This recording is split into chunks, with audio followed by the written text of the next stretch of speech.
സംവരണം നടപ്പാക്കുന്നതിനുള്ള ബില്ലുകൾ ഇന്ന് പാർലമെന്റിൽ 3 ബില്ലുകളാണ് ലോക്സഭയിൽ അവതരിപ്പിക്കുന്നത്. ബില്ലുകളിൽ ലോക്സഭയിൽ ഇന്നും നാളെയും ചർച്ച നടക്കും. വനിതാ സംവരണത്തിനൊപ്പം ലോക്സഭാ സീറ്റുകളുടെ എണ്ണം വർദ്ധിപ്പിക്കാനുള്ള നീക്കത്തെ പാർലമെന്റിൽ എതിർക്കാനാണ് പ്രതിപക്ഷ തീരുമാനം. KJ ശ്രീജിത്ത് ഉണ്ട് വിവരങ്ങളുമായി. ശ്രീജിത്ത്, എന്തായാലും ഈ ഒരു വനിതാ സംവരണ ബില്ല് നടപ്പാക്കുന്നതിനെതിരെ പ്രതിപക്ഷം ഒറ്റക്കെട്ടായി അതിനെ പ്രതിരോധിക്കും എന്ന് നമ്മൾ മനസ്സിലാക്കുന്നു. ആ സാഹചര്യത്തിൽ ഇന്ന് ഈ ഒരു ബില്ല് പാർലമെന്റിലേക്ക് ചർച്ചയ്ക്കായി എത്തുമ്പോൾ എന്താണ് സംഭവിക്കാനിരിക്കുന്നത്?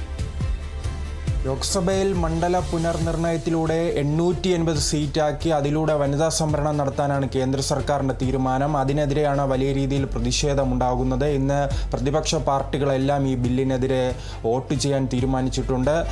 ഇന്നാണ് ഈ 3 ബില്ലുകളും പരിഗണിക്കുന്നത്. ഒന്ന് ഈ മണ്ഡല പുനർനിർണയ ബില്ല്, അതോടൊപ്പം തന്നെ വനിതാ സംവരണ ബില്ല്, മറ്റൊരു ബില്ല് കേന്ദ്ര ഭരണ നിയമവിധി ബില്ലാണ്. ഈ 3 ബില്ലുകളും ഒരുമിച്ചാണ് പരിഗണിക്കുന്നത്. ഇതിനെതിരെയാണ് നിലവിൽ വിവിധ ഭാഗങ്ങളിൽ നിന്നും പ്രതിഷേധമുണ്ടാകുന്നു. അതിൽ ഏറ്റവും പ്രധാനപ്പെട്ടത് ഈ മണ്ഡല പുനർനിർണയ ബില്ലിലൂടെ 850 സീറ്റിലേക്ക് വർദ്ധിക്കുന്നു. ഇത് കഴിഞ്ഞ തവണത്തേക്കാൾ നിലവിലെ 540 നിന്നാണ് 880 വർദ്ധിക്കുന്നത്. ഇത് വിവിധ സംസ്ഥാനങ്ങളെ സംബന്ധിച്ചിടത്തോളം, പ്രത്യേകിച്ച് തെക്കൻ ഇന്ത്യൻ സംസ്ഥാനങ്ങളെ സംബന്ധിച്ചിടത്തോളം വലിയ തിരിച്ചടിയാണ്. ജനസംഖ്യ ആയിരിക്കും ഈ മണ്ഡല പുനർനിർണയം ഉണ്ടാകുക.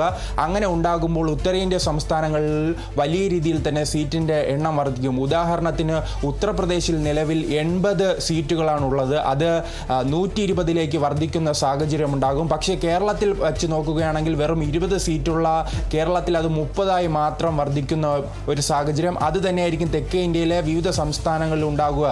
കേരളത്തിലെ ഉൾപ്പെടെ വിവിധ സംസ്ഥാനങ്ങളിൽ ചെറിയ രീതിയിൽ വർദ്ധിക്കുമ്പോൾ ഉത്തരേന്ത്യ സംസ്ഥാനങ്ങളെ ഉത്തർപ്രദേശ്, മഹാരാഷ്ട്ര, രാജസ്ഥാൻ, മധ്യപ്രദേശ് അടക്കമുള്ള വിവിധ സംസ്ഥാനങ്ങളിൽ BJPക്ക് സ്വാധീനമുള്ള സംസ്ഥാനങ്ങളിൽ ഈ സീറ്റ് വർദ്ധിപ്പിക്കുന്നത് അവർക്ക് ഇനിയുള്ള കാലം മുഴുവൻ BJPക്ക് അനുകൂലമായ ഒരു അന്തരീക്ഷം രൂപപ്പെടുത്താനുള്ള ശ്രമമെന്നാണ് പ്രതിപക്ഷ പാർട്ടികൾ ഇതിനെ വിമർശിക്കുന്നത്. അങ്ങനെ വനിതാ ബില്ലിനെ തങ്ങൾ എതിർക്കുന്നില്ലെന്ന് തന്നെയാണ് ഇന്നലെ ഈ പ്രതിപക്ഷ പാർട്ടികളുടെ യോഗം ഖാർഗെയുടെ വസതിയിൽ ചേർന്നിരുന്നു.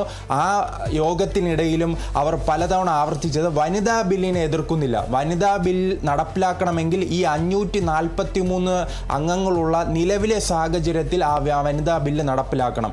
അല്ലാത്ത പക്ഷം 850 വർദ്ധിപ്പിച്ച ശേഷം നടപ്പിലാക്കുമ്പോൾ അത് ഇന്ത്യയിലെ വിവിധ ജനങ്ങളെ ബാധിക്കും. അതോടൊപ്പം തന്നെ ഈ സന്തുലനാവസ്ഥ ഉത്തരേന്ത്യയും വടക്കേ ഇന്ത്യയും തെക്കേ ഇന്ത്യയും തമ്മിലുള്ള ഒരു അസന്തുലിത അവസ്ഥയിലേക്ക് പോകുമെന്ന രീതിയിലുള്ള വിമർശനമെല്ലാം വരുന്നുണ്ട്. എന്തായാലും നിലവിലെ സാഹചര്യത്തിൽ ഈ 850 സീറ്റുകളിൽ വനിതാ സംവരണം നടപ്പിലാക്കുകയാണെങ്കിൽ 284 വനിതകൾ ലോക്സഭയിലേക്ക് കടന്നു വരാൻ അവർക്ക് വഴിയൊരുങ്ങുന്ന ഒരു സാഹചര്യമുണ്ട്. ഇതിനെ മുൻനിർത്തിയാണ് ഇപ്പോൾ BJP വലിയ രീതിയിൽ പ്രചരണം നടത്തുന്നത്. നമുക്ക് തന്നെ അറിയാവുന്നതാണ്, നിലവിൽ ഇനി വരുന്ന 2 സംസ്ഥാനങ്ങളുണ്ട്. തമിഴ്നാട്ടിലും അതോടൊപ്പം തന്നെ ബംഗാളിലും തിരഞ്ഞെടുപ്പ് വരുന്നുണ്ട്.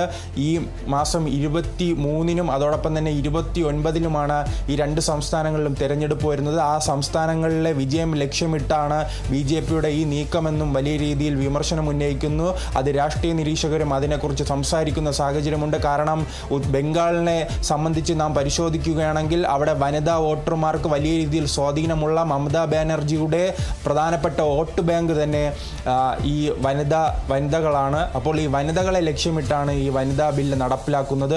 അതോടൊപ്പം തന്നെ മറ്റൊരു കാര്യം ശ്രദ്ധിക്കേണ്ടത്, 3/2 ഭൂരിപക്ഷം വേണം. നിലവിലെ സാഹചര്യത്തിൽ 360-ലധികം പേർ വോട്ട് ചെയ്താൽ മാത്രം, അനുകൂലമായി വോട്ട് ചെയ്താൽ മാത്രമേ ലോക്സഭയിൽ ഇവർക്ക് ഈ ബില്ല് പാസ്സാക്കാൻ കഴിയുകയുള്ളൂ. നിലവിലെ സാഹചര്യത്തിൽ അങ്ങനെ ഒരു പാസ്സാക്കാനുള്ള സാഹചര്യം വളരെ കുറവാണ്. അതുകൊണ്ട് തന്നെ അത് കോൺഗ്രസിനും അതോടൊപ്പം തന്നെ പ്രതിപക്ഷ പാർട്ടികൾക്കുമെതിരെ വികാരമുണർത്താൻ, വനിതകൾക്കിടയിൽ വികാരമുണർത്താനുള്ള ഒരു ശ്രമവുമായി ഇത് പ്രതിപക്ഷ പാർട്ടികൾ നോക്കിക്കാണുന്നു.